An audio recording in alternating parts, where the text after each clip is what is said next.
शहजाद मेरा नाम है सर। ये नज़ीर अहमद फिश पॉइंट तो है मेन पुल है दरिया सतलुज की मेन पुल है खैर सुलेमान की।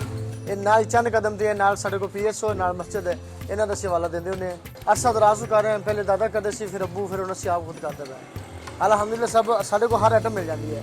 मली रोहू शिंगारी सौल तरकंडा हर आइटम मिल जाती है। ज़्यादातर सौल से फिंगर फिश तैयार करने हैं। चिड़ा मच्छी भी साडे को बेहतरीन है। असं फिश बिरयानी बनाने फिश कोफ्ता बनाने हैं सालन बनाने हैं। जिस तरह की कोई कस्टमर आइटम तैयार करना चाहे तैयार करते हैं। मच्छी सारे तो दरिया की आती है। ये बार्डर एरिया है उत्थे पौंड बने हुए उन्होंने आती है मच्छी तो ताज़ा मच्छी आती है सुबह आती है कोई शाम को आती है जी शाम को सेल हो जाती है। यह सर थैला मछली है जी इनके कंडा बहुत मोटा होंगे है। इस अलावा रोहू भी है अपने को यह थैला रोहू है इनका कंडा बहुत मोटा होंगे है। इनके असं फिंगर फिश तैयार करने ज़्यादातर इनका कंडा तो होंगे बाकी इनके पीस फिंगर बना देने अच्छा टेस्ट बन जाता है।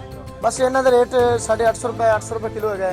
रोहू किलो सवा किलो वाला वो 700 750 रुपये किलो है। चिड़ा मच्छी 550 600 रुपये किलो है।